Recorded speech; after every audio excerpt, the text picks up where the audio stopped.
So one of the things that I just absolutely love about YouTube is that anyone who has a passion for anything really, for be it webbers, be it retro gaming, be it Kirby vacuum cleaners, like you can create a YouTube channel about just about anything.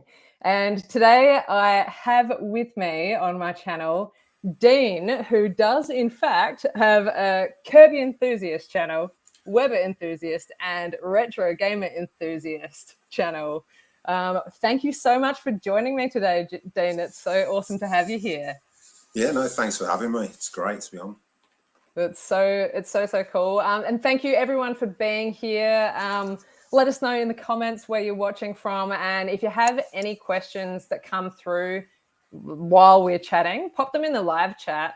And yeah, it'll just be so, Dylan, hello, my brother. Welcome back, Dylan. Thank you so much for being here. I had a chat with Dylan last week, so I'll link that at the end here somehow, and you can have a little bit of a watch of that. Welcome, Dylan, watching from Germany. So, yes, we have got a few questions that have come through on, what are they called? Instagram and Facebook that we're going to go through today, talking about Dean's channels and how he's grown them on YouTube. But yes, if anything pops up, pop them in the chat and we'll get through to them. But to get us started, I would love to know from you, Dean, first of all, what was your motivation to start your YouTube channel? It was more of an escape because I was working, and a lot of people might have gone through this. I was being harassed and bullied at work mentally by management, and I was off on, I don't know, people in Australia, I was off on a lot of work cover, so this was a bit of an escape. I was under a psychologist and stuff like that, and I just needed an escape, so I went and bought a Kirby vacuum, started repairing it, and then it was like, oh, I wonder if I put this on YouTube, if you'll do anything. And then I got loads of questions. I thought, all right, then I'll buy another one and another one, and it just it stemmed from there. And as far as I can see, the positive comments and everything I was getting was helping my mental stability as well, because I was suicidal at that point. And especially from where I come from, I'm from the UK. So I'd moved 12,000 miles and all my family are in the UK. So I'd got only my partner with me and my kids and no one to turn to apart from a psychologist. So getting all those positive feedback on YouTube, I knew I was actually worth something and I could do something to help people. And that was like the main reason. It's just grown from there. Yeah, that's so amazing. And so, yeah, we had a little bit of a chat about your story the other day, and it's just so amazing because I would have had no idea that that's what was going on for you. And like, it's just amazing to me, the reasons and the motivations behind why people do get started on YouTube. And it's just so incredible that you've found that, like, you know, we're talking about how like this beautiful sense of community. And Nina, my wife, has said, it's so amazing that you've turned such a difficult situation into a positive, Dean. Epic.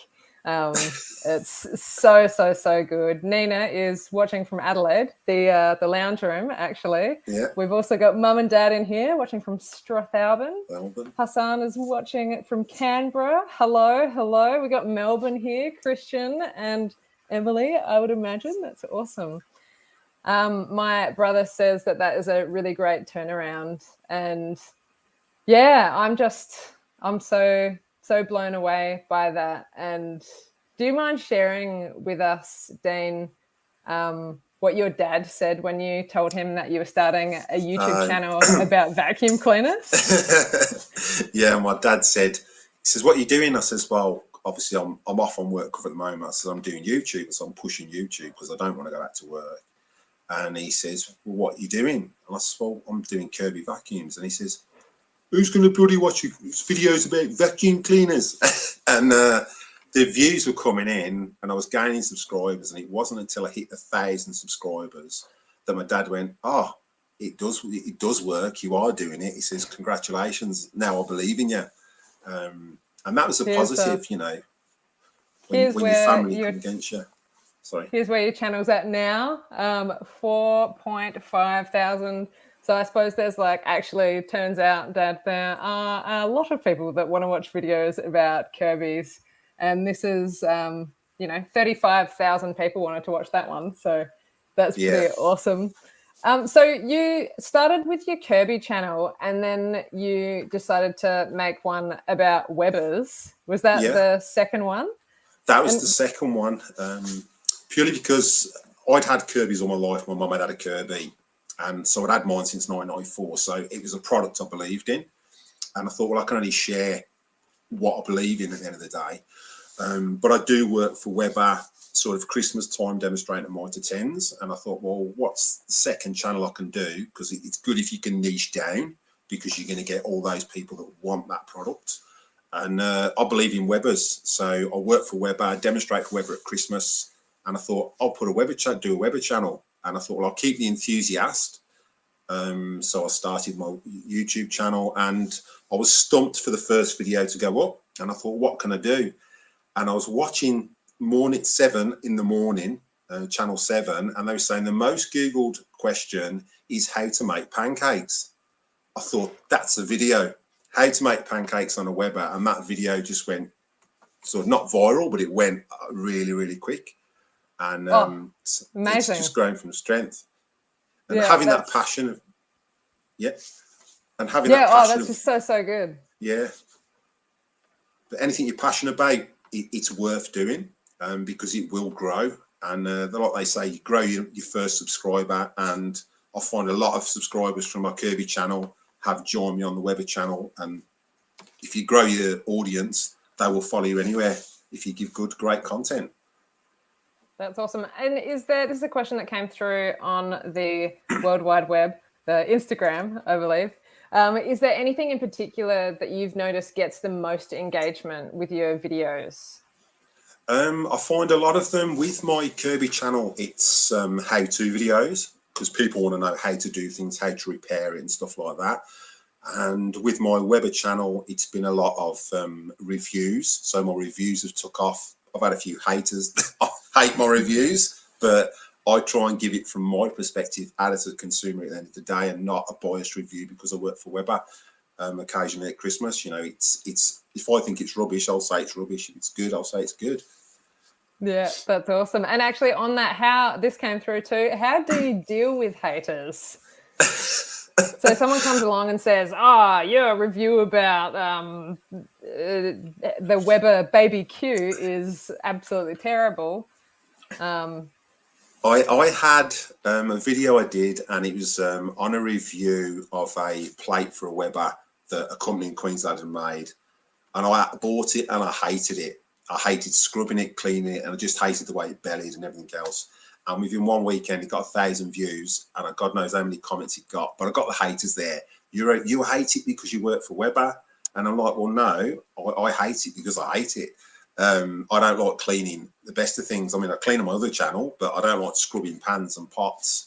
And then some other guy come in and commented and says, no, he's gave you the option at the end of the day, whether you want to buy it or not. You know, it's your choice.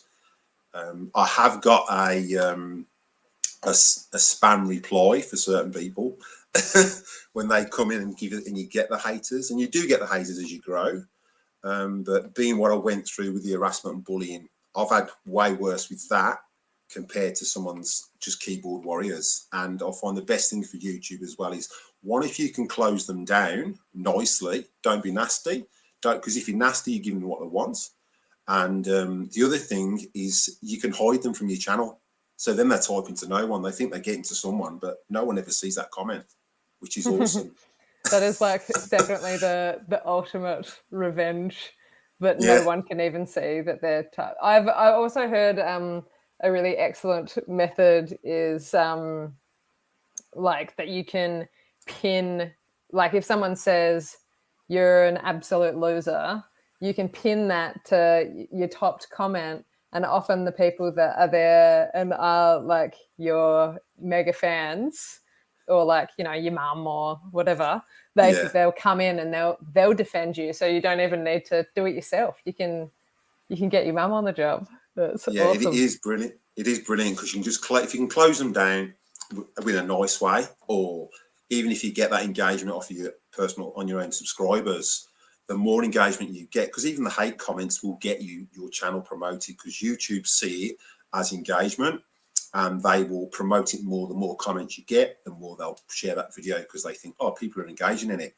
They don't realise that you've got a hater and there's loads of people going, shut up, leave me alone. Yeah, absolutely. So your channel now has, well, your channels combined now have like a gajillion videos on them. How do you come up with video ideas at this stage? All mine started off purely, I just thought of an idea, or I'd go and see on YouTube and see what people are looking for, and look at a video and go, well, I can make that 10 times better. If you see a video that's like an hour long, you can go, well, I can make that in 20 minutes.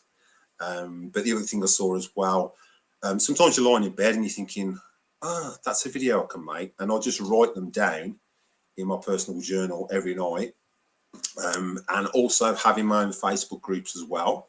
And the comments, you've got to reply to all your comments, reply to any Facebook comments, and you'll get, if you've got Facebook groups, people will ask questions in there as well as the comments on your YouTube channel, and you'll go, oh, that's the video I need to make. And that's how it stems. It just grows and grows a lot more from that.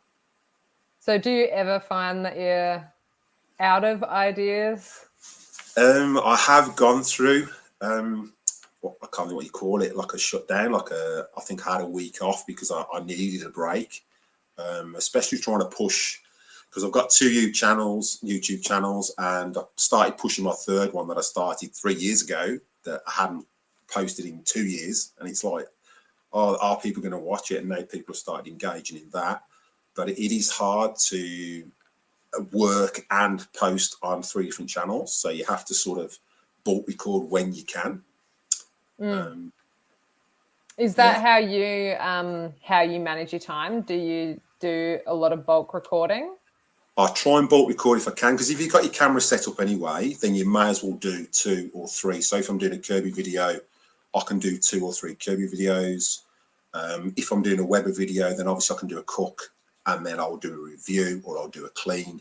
So it's all down. You've got to work out what you can do with the time you've got. And if you're like me, sometimes you've only got the weekend off, you're limited, and some videos can take up to 9 hours to edit. Yeah. This question came through on Instagram as well. How much time do you spend each week working on your YouTube channels? Promoting wise, so on Twitter, Instagram, and just promoting my videos and sharing them, I'd say about 3 or 4 hours. And then making videos, I normally, if I'm not at work, if I'm not working for agents and stuff, then I'll record for 3 days, edit for 2, and then obviously try and upload it and get them uploaded in advance, which is good. But it is hard work. I do have nights where I fall asleep on the computer. When I first started, it was like, I've got to get this video up by 2 a.m. And I found if you're going to record, you've got to do it in advance, purely because you are going to be shattered in the morning if you're and you're trying to work to a schedule, and YouTube will give you a schedule of the best time to upload your videos. So if you can record them in advance, get them edited and get them scheduled for that time, you're not rushing last minute thinking, oh, I've only got 5 seconds before it goes up. And it's quite stressful. Yeah. Oh, that's awesome advice. Like, there have been a couple of times where it's definitely come down to the last minute for me. I'm like, I have to get this video up, or I'm gonna like, literally nothing bad would even happen if I didn't get it up at that time. But like, you know, you set your own schedule to a certain extent. But yeah, it is really good to be able to follow those times, because most of your audience is in the UK? Is that where? Most of my Kirby audience is in the US, but then funnily, most of my Weber audience is in Australia. The comments I've had 2 a.m. 2 a.m. for America. And the Weber channel, I think, is a Sunday afternoon is probably the best time to upload for that, because that's when everyone's at home, and that's what YouTube tells me is the best sort of time, around 2 in the afternoon. Yeah, It does awesome. vary each week. I had this interesting question come through from Hassan. Thank you so much for being here. It's awesome to have you here. Legendary supporter of my channel. Hey, Claire and Dean, question: how to deal with perfection? Last video I uploaded was over 2 months ago, and it feels daunting to make another one, as I feel like I have to one up my previous uploads. I definitely feel you on that one. That's yeah, but I'll let you take that one, Dean. Perfection, you've got, nothing's ever going to be perfect for you, and my advice is make each video 1% better every time. I can spend, I mean, the last video I put up was 6 minutes long, but I spent 9 hours on Saturday editing it and getting the music right and going back and re-recording scenes, and you're never going to get it perfect. And it's, at the end of the day, you'll see how good it is when you get the views on there and the engagement, which YouTube will give you. So you can see, you can go into YouTube Studio and you can see where people have dropped off, where people have fast forwarded, or where people have watched it. So you sort of learn from that on where to make it a bit perfect and on where you're not perfect. I mean, I'll get people skip through the beginning. They've seen my beginning every time, where I don't ask people to subscribe anymore until the end. I put like cards up, because my advice is, if you can ask someone to subscribe before they even know you and they've just come onto your channel, they're not going to, because they're going to go, well, why should I hit that subscribe button when I don't even know the guy? You know, is he going to be any good? But your first videos are going to be your worst videos, and you're going to grow consistently from that, and you're going to cut out the ums and the ahs and the ers. I found a lot, and there's a lot of sayings my partner used to pick up on me that I was saying in my videos, and my son, and they take the mickey out of me on what I've said, and I've got to cut that out. Editing takes a lot of work, but it does come as you grow, learning how to do that. I think it's like, it's so hard when you, particularly I think when you're first starting out and you only have a few videos, and then you do one and it's like, it does so well, and you're like, oh, I've mastered it. I'm the absolute queen of YouTube. This is so good. And then you work really hard on your next one, and you're like, yes, this is 1% better than the last one. And then it gets like 13 views in the first 24 hours, and you go, oh, maybe I actually haven't mastered YouTube. Oh no. But the thing is, though, as well, like, you actually have not, you can do everything that you can. You can use the right keywords, you can do the right title, you can fill out your description well, which are all things that you should do. You can do a nice thumbnail, but you still ultimately haven't got any control over what people are going to click on or what they're doing that day, and you know what might stop them from clicking on your video and then from watching it. Like, we have no control over that. So it's like, control the things that you can, keep on making awesome content, keep on doing it, keep on pushing them out, and then you have no idea if that video that you've made is then going to pick up the next week, or the week after that, or 6 months down the track, or whatever. So you just keep going, punch fear in the face. Isn't that what our mate Sean Cannell says? And know that perfectionism is just absolute doom.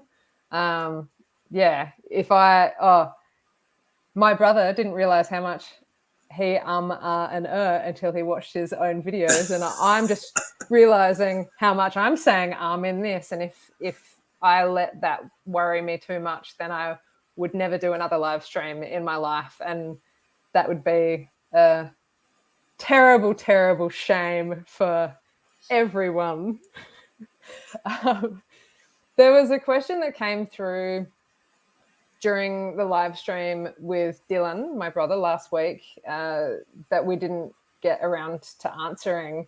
that I know my dad, who asked the question, was a little bit gutted about, and that is, when does the money come? So I thought maybe that might be a nice thing for us to touch on today, Yeah, Dane, because I've noticed you have a fair few different avenues. So if you would be happy to yeah. talk us through some of those, that'd be awesome.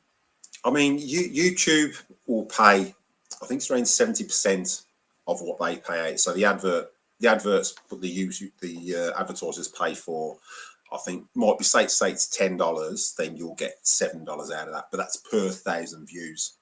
So it's not a lot when you spread it over your channel. You've got to have more videos and you've got to have the views. I mean, my top video's got 32,000 views, and that was one of my first ones. And I'll watch it back and I cringe because there's a lot of ums and ahs in that. But what I found was as well, you can do affiliate marketing, and you can earn a lot more from affiliate marketing even before you hit that 1,000 threshold. So you can do affiliate marketing with Amazon, you can do affiliate marketing with eBay, and you can put the links in. So whatever you show in your video, and I always say that whatever's in my video, click the link in the description below for the best place to get your Weber products or your Kirby products. Your subscribers will go down there, they'll click the link, it doesn't cost them any more. And Amazon, I think, is between 4 and 10% for every sale, no matter what they buy. Which is, it shows you support as well. And the way I look at that money is it's money to put back into your channel, because you're not going to earn loads, you're not going to earn millions overnight. But if you feed it back into your channel for other apps like music and stuff like that, it will help you grow a lot quicker and a lot better, and just keep that engagement. And you often use that to buy steaks and things for your Weber channel, don't you? Yeah, with my Kirby channel and a lot of people that watch it, I mean, I get like 25,000 views a month on that. But a lot of people that watch that, I've rebuilt Kirby's, so I'll buy secondhand Kirby's, rebuild them, sell them on, and then I'll put that money back into my Weber channel to pay for the steaks and the food. So all the money I earn goes straight back into the YouTube channels at the end of the day. So I still have to work at the end of the day, but it is growing, and you've got to make, the way I look at it, you've got to make evergreen content. And that video, once it's up and it's loaded, you're going to have people watch that for years to come. And I found that videos now, I get more sales off certain videos that I might have made 2 years ago because I've put those links in. So it's, even if you're not monetized, it's worth sign up for those affiliate programs, and Amazon do go through your channel to make sure you get a certain amount of views. They'll either say yay or nay, and you have to get at least 3 sales within 3 months. I mean, I've been kicked out of Amazon UK 3 times, and it's annoying because you have to go back in and change all your links on what you get from Amazon. I mean, I had to message a friend in England saying, no, buy some off my channel, I'm 1 sale away. And so I think she bought a pack of pens for like £2, but at least I got to keep them affiliate links, because I wasn't going through it again just to lose them, because it's quite stressful. But it is worth it. And there's plenty of affiliates out. There's companies, I've had companies send me vacuums, cordless vacuums to review, even from the UK. They send them me to do a review. Now they'll either do you a paid review, or they'll give you the product. I mean, the last one I just got the product, which was worth about $500. And that I just did a review for them, an unboxing, and then you can continue using that in your home and making videos out of that channel, out of that product as well. But then the more you grow, then you'll bring on a management team and start negotiating for bigger profits. Yeah. So you have, your channels are monetized. The first 2 you created, they're monetized. Plus you do affiliate marketing through Amazon and eBay, etc.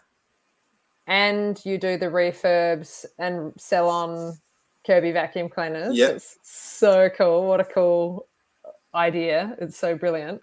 And you also do merch, don't you? Yeah, I've got merch as well. The like merch, well, this isn't mine. This is actually a Weber t-shirt that I wear for Weber. Oh, right. But I have got one. I've only made one design on my Weber channel. So I've sold a few of those. I've got to put some more up because you have to design them yourself through Teespring. My Kirby merch has gone mad in America. That goes really, really well, which was quite surprising. And I think my tag on the back is ditch the Dyson or something. It's like use the Kirby, ditch the Dyson. And that the sales on that is doing quite well. Yeah. So it pays to pay merch as well. And what you'll find is your die-hard subscribers, they'll buy your merch, they'll go to your links and buy through Amazon to support your channel at the end of the day. And that's what you need is your die-hard fans. Yeah, absolutely. Speaking of die-hard fans, thanks, that's helpful. I like the editing part, struggle a bit with recording, bit embarrassing making so many mistakes while editing. Oh, it's like, just know that you are not alone in that. That is like, it's, yeah, so many mistakes. And editing is a really, really, really, really wonderful way to get rid of all of those ums and uhs, and just when you say things that are absolutely nonsense. But no, you're doing great. Make more videos. They're so good and they're so incredibly helpful. Hassan has a tech channel. So if you want to know how to use your tech stuff, go there. It's so, so good. So where are we? Here we go. Where are we? All right. What apps or programs do you use to help you with your editing, Dan? Editing, I use Coral's Video Studio, which is a really good program. And I always put the links to everything I use. So if you use your camera, it's worth putting those links down there for people to go, even if it's in your description, or even pin it to the top of your comments, because a lot of people don't read the description. And some people go down there to comment and they'll see the links and they'll click the links as well. So that's well worth doing. Because I get a lot of sales from actually people just clicking off the comments links as well. Oh, that's so good. I've seen that you do that and I have never done that, but I'm going to from now on. Yeah. Good one. That's awesome. What other programs do you use for your editing? Yeah, Epidemic Sound. Epidemic Sound, to me, is well worth the payment. With Epidemic Sound, you get 30 days free trial. So I always put a link to Epidemic Sound. And if you remember Epidemic Sound and someone actually goes through Epidemic Sound, you will get a month's free subscription on your channel. So say you've got Epidemic Sound and I'll go and click your link. I sign up for Epidemic Sound. You will get a free month of music. The thing I like about Epidemic Sound, one, they give you a 3-month free trial. So any videos you make within that month, and if you do sign up, my advice is, even if you make your videos before and then sign up for Epidemic Sound for that 3 month, use that music, get as many videos up as you can within that month and see what the response is. And if you like it, then it's well worth subscribing to it. I use it on my Weber channel, I use it on my Kirby channel, and now I've just linked it on my gaming channel as well. And the music, YouTube Studio is a nightmare to find the right music. Epidemic Sound is awesome. And I'm just beta testing a app for Epidemic Sound at the moment, which is really cool. They've released on the phone. So the app isn't released yet. So if you're looking for the app, you won't find it unless you're a beta tester. But you can download the music, you can listen to it while you're at work, and you can see if you like those tunes and whether you want to use them in your videos. It's really cool. Yeah, that's a very, very good little hack. I love that. I love a little bit of a bargain and a little bit of way to save money. That's very good. I will put Dean's link to Epidemic Sound in this video. It's not there yet, but it will be shortly. So you can check that out. And I also love this question. I've seen YouTubers use Buy Me a Coffee and Patreon. Have you thought of something like that for people who want to support you, Claire and Dean? I've looked at Patreon, and YouTube do the same thing as well. I haven't signed up because my fear was it would push people away. I mean, it might not, but that was my fear, was people are signing on and they're subscribing and they're watching my videos. You can make a lot more through Patreon. I've got friends in the UK that use Patreon, and you know, it is worth it in that respect, because you can earn a lot more money from Patreon compared to what YouTube ads will pay you. But my biggest fear is people paying that monthly fee, and if you don't deliver that content that they're wanting, they're going to cancel it straight away. And it's all about consistency and quality content. So I know that Dylan, my brother, for anyone who hasn't caught on to the fact yet that Dylan's my brother, Dylan has a Patreon account, and I know that like slowly over time it has picked up, and there have been some months like when he's had a baby or something like that, or there's been something that's been going on that has meant he's not been able to get the content out, that he's just like sent out a message and you can pause the payments. So if something happens that month and you can't get something out, like people are, I think, they seem to be pretty forgiving. I mean, correct me if I'm wrong about that, Dylan, but it seems like people go, oh, okay, Dylan's got something going on, and they stick around because, you know, they love you because you're a legend or whatever. I was always nervous. I have been nervous about starting a Patreon myself because I'm like, I'm already doing a lot of stuff, and I'm like, to do something else feels a little bit like stressful. But I'm definitely not closed off to the idea, and I do really like it. I do have a Buy Me a Coffee account. So if anyone would like to buy me a coffee, the link is in the description of this video. That link definitely is already there. But, you know, I really like Buy Me a Coffee because people have the option to just like give you a tip, like a one-off tip or whatever. So yeah, it is good. And I think it's a nice way to, like, some people just might want to just show their gratitude for what you're creating. People know that we spend time making these videos for, you know, not much, especially in the beginning. And I think, yeah, to have an option for people to be able to financially show their gratitude, I think is a really nice thing. So yeah, I'm into it. I like it. And, you know, at the end of the day, people are not obliged to do it or not do it. So yeah, it's cool. I think it's a cool thing to consider and look into, and yeah, it's nice. Yeah, Dylan's just said, sorry. Yeah, no, I was going to say that there is something that when you get monetized as well, YouTube do SuperChat and that for live streams. So you can, it probably works the same as Buy Me a Coffee. They can put tips to get SuperChat. I haven't gone live to use SuperChat, but they are releasing something called SuperThanks or something like that. I can't remember what it's called. And I do put those already in my video, but I haven't got that SuperThanks yet. But it will appear below my video at some point. So in my video, I was always put comment, subscribe, SuperThanks, even though it's not there, ready for when it does. So then people can donate to your channel as it grows on those older videos. Yeah, awesome. Dean, we're probably going to start wrapping up soon, unless anyone has any burning questions, pop them in the chat.